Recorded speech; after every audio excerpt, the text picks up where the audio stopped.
Assalamualaikum warahmatullahi wabarakatuh. Kami dari kelompok 7 yang beranggotakan Tio Repsi Hatta Sanjaya, Zainal Mustafa, Khairul Mutakin, Ade Sagita, Dayati, dan saya sendiri, Anissa Faranti. Pada pembahasan kali ini, kami akan mempresentasikan tentang budaya kerja dengan pembahasan yang pertama, pengertian budaya kerja yang akan disampaikan oleh rekan saya Dayati. Yang kedua, unsur-unsur budaya kerja yang akan disampaikan oleh rekan saya Tio Repsi Hatta Sanjaya. Yang ketiga, prinsip dan pengukuran budaya kerja yang akan disampaikan oleh rekan saya Khairul Mutakin. Yang keempat, pengaruh budaya kerja terhadap kinerja yang akan disampaikan oleh rekan saya Ade Sagita. Dan yang terakhir, kesimpulan yang akan disampaikan oleh rekan saya Zainal Mustafa. Baik, untuk pembahasan pertama, pengertian budaya kerja akan disampaikan oleh rekan saya Dayati. Pengertian budaya kerja. Budaya kerja adalah suatu asumsi, nilai, dan norma yang dilakukan berulang-ulang oleh pegawai atau karyawan yang dikembangkan dalam organisasi yang tercermin dari sikap menjadi perilaku, kepercayaan, cita-cita, pendapat, dan tindakan yang terwujud sebagai kerja atau bekerja sebagai kekuatan untuk meningkatkan efisiensi kerja. Budaya adalah daya dari budi yang berupa cipta karsa dan rasa. Kebudayaan merupakan pengembangan dari budaya, yaitu hasil dari cipta, karsa, dan rasa tersebut. Elemen pembentukan budaya kerja. Di sini ada disiplin, keterbukaan, saling menghargai, kerjasama. Keterbukaan, kesiapan untuk memberi dan menerima informasi yang benar dari dan kepada sesama mitra kerja untuk kepentingan perusahaan. Yang kedua, saling menghargai, perilaku yang menunjukkan penghargaan terhadap individu, tugas, dan tanggung jawab orang lain sesama mitra kerja. Disiplin, perilaku yang senantiasa berpijak pada peraturan dan norma yang berlaku di dalam maupun di luar perusahaan. Yang terakhir, kerjasama, kesediaan untuk memberi dan menerima kontribusi dari dan atau kepada mitra kerja dalam mencapai sasaran dan target perusahaan. Prinsip dari terbentuknya budaya kerja.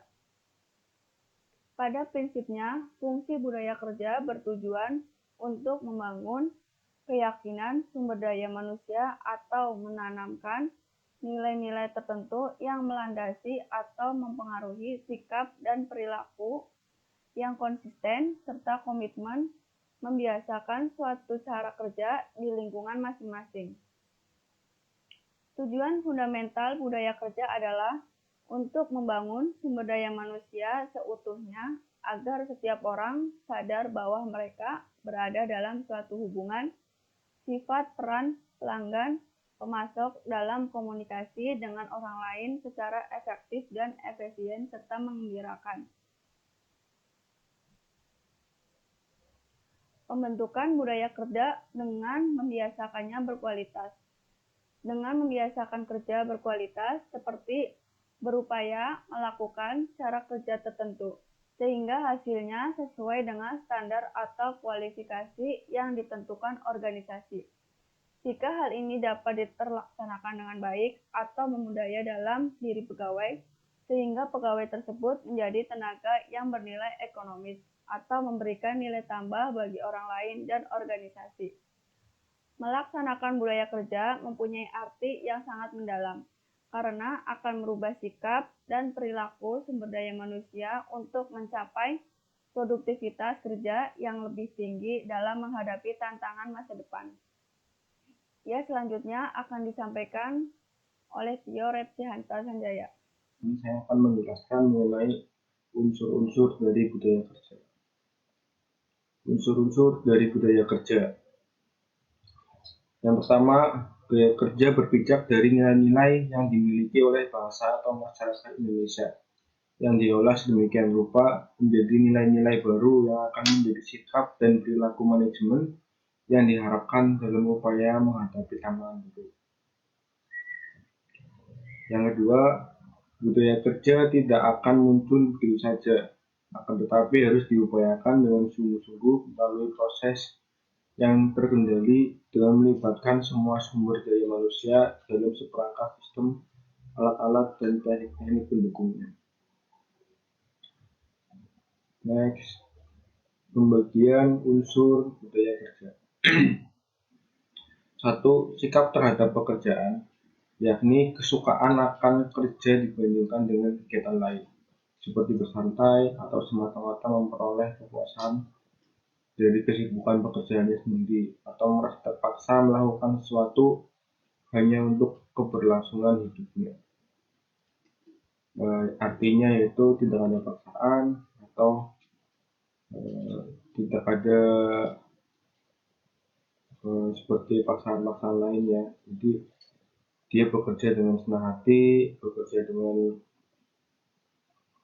hatinya, atau tidak karena dia hanya semata-mata sebagai kebutuhan hidupnya saja.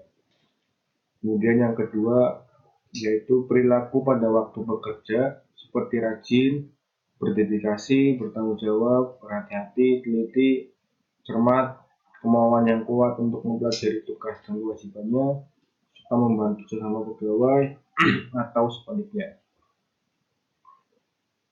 Selanjutnya yaitu unsur-unsur budaya organisasi. Yang pertama yaitu ada falsafah. Falsafah itu ada falsafah berupa nilai-nilai luhur Pancasila, Undang-Undang 1945, agama, tradisi, dan juga teknologi. Kemudian ada kualitas, yakni dimensi yang meliputi performance, future, conformance, durability, serviceability, aesthetic, perceived quality, value, responsiveness, humanity, security, dan kompetensi. Yang ketiga ada nilai-nilai instrumen, yakni standar mutu, hubungan antara pemasok dan pelanggan, orientasi pencegahan, mutu dan setiap sumber, dan penyempurnaan secara terus-menerus. Saja yang dapat saya sampaikan. Selanjutnya yaitu prinsip dan pengukuran budaya kerja. Melanjutkan materi selanjutnya yaitu prinsip dan pengukuran budaya. Untuk menghasilkan hasil pengukuran budaya kerja sudah disiapkan sebuah kuesioner yang skalanya ada 5, yaitu yang pertama sangat tidak setuju, kemudian 2 tidak setuju, 3 netral, 4 setuju, dan 5 sangat setuju. Isi kuesionernya antara lain, pertama, saya lebih suka bekerja dibanding kegiatan lainnya. Kedua, saya benar-benar merasakan kepuasan dalam bekerja melebihi kegiatan lainnya. Ketiga, menurut saya bekerja bukanlah keterpaksaan untuk semata-mata menjaga kelangsungan hidup. 4, saya bekerja dengan rajin. 5, saya memiliki rasa tanggung jawab yang tinggi saat bekerja. 6, saya selalu berhati-hati saat bekerja. 7, saya bekerja dengan teliti. 8, saya suka membantu sama rekan kerja saat mereka memerlukan bantuan saat bekerja. 9, saya memiliki kemauan yang kuat untuk mempelajari hal-hal yang berkaitan dengan tugas dan kewajiban kerja. Hasil kuesionernya akan menghasilkan sebuah tabel sebagai berikut, yaitu pengukuran variabel budaya kerja. Variabel atau tema budaya kerja, dimensinya sikap dalam bekerja, indikatornya AU, evaluasi terhadap pekerjaan. Jadi semua pekerjaannya dievaluasi, dinilai apa aja yang kurang, skala interval 4-1. Kemudian indikator ke B, perasaan terhadap pekerjaan, yaitu perasaan pekerja ya terhadap pekerjaan tersebut apakah menyenangkan atau tidak menyenangkan. Skala interval di tempat 2, kemudian yang cek kecenderungan terhadap pekerjaan.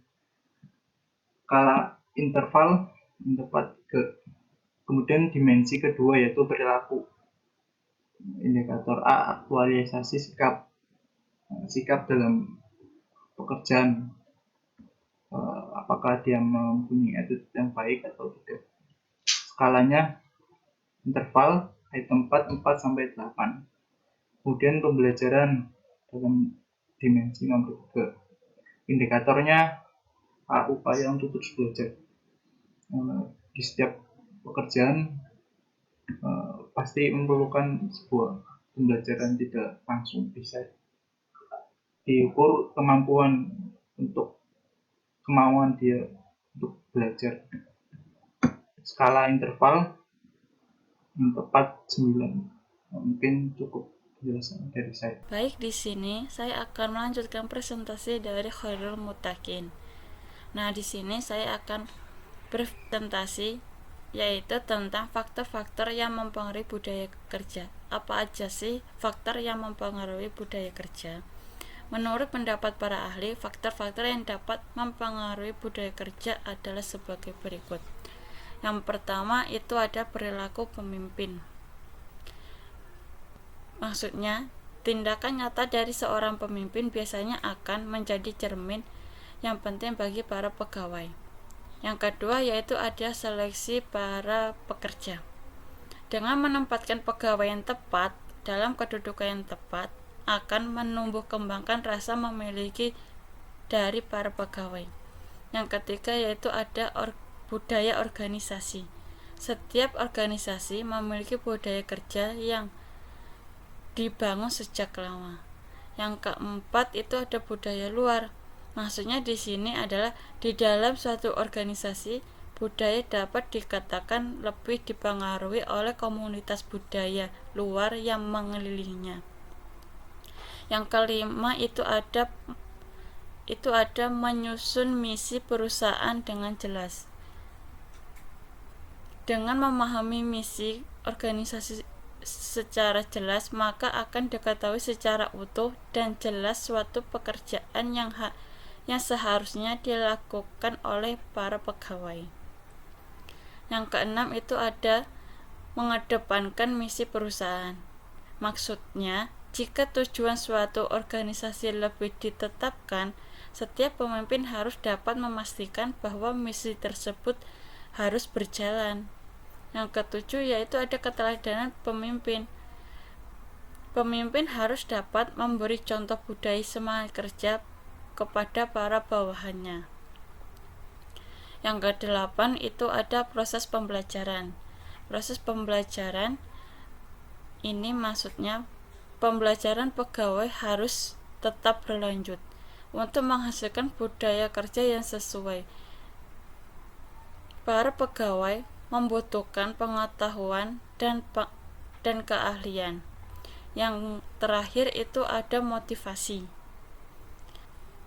Maksudnya, pekerja membutuhkan dorongan untuk turut memecahkan masalah organisasi lebih inovatif.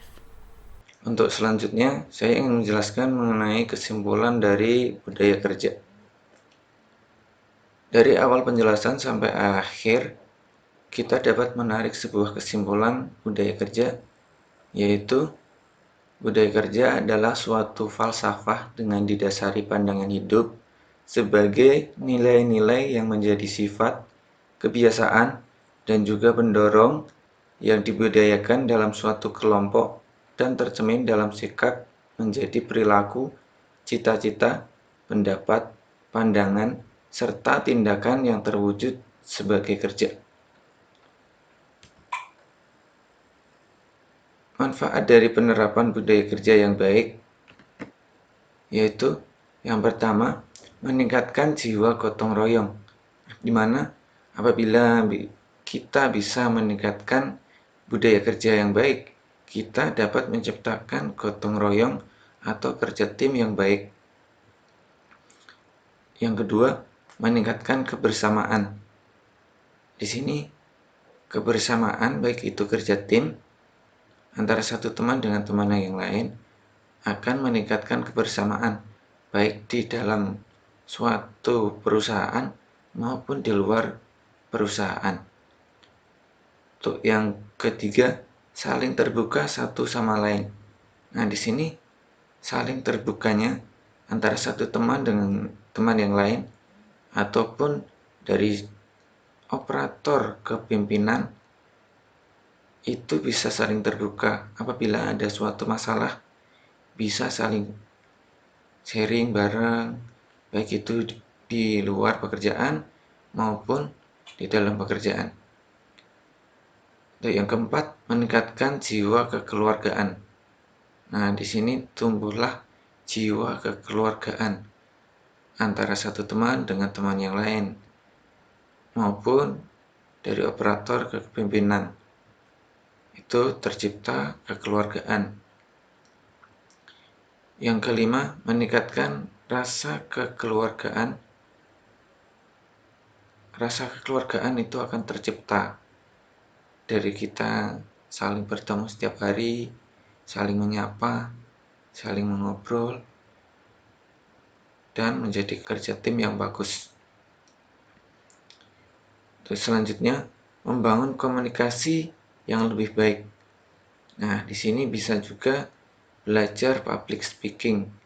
Misal kita saat briefing, kita disuruh maju menyampaikan aspirasi ataupun gagasan ataupun kritik saran kerja di hari kemarin. Kita sampaikan pada meeting pagi hari kemudian. Nah, di situ bisa membangun komunikasi antara bawahan ke atasan itu menjadi lebih baik. Untuk yang terakhir, meningkatkan produktivitas kerja. Nanti dari awal pertama sampai F itu apabila diterapkan dengan baik, maka akan meningkatkan produktivitas kerja. Nah, di mana kita bisa meningkatkan produk-produk kita yang dihasilkan, meminimalisir produk NG. Nah, dan hasilnya pun akan lebih baik dan lebih bagus apabila kita menerapkan dari awal A sampai F itu dengan baik. Mungkin itu saja yang dapat saya sampaikan. Untuk selanjutnya saya kembalikan ke moderator. Baik, mungkin sampai situ saja materi dari kami kelompok 7. Apabila ada pertanyaan yang ingin disampaikan, bisa langsung sampaikan kepada kami. Dan mohon maaf apabila banyak kekurangan dari kelompok 7 karena kami masih dalam tahap pembelajaran. Itu saja, sekian dari kami. Wassalamualaikum warahmatullahi wabarakatuh.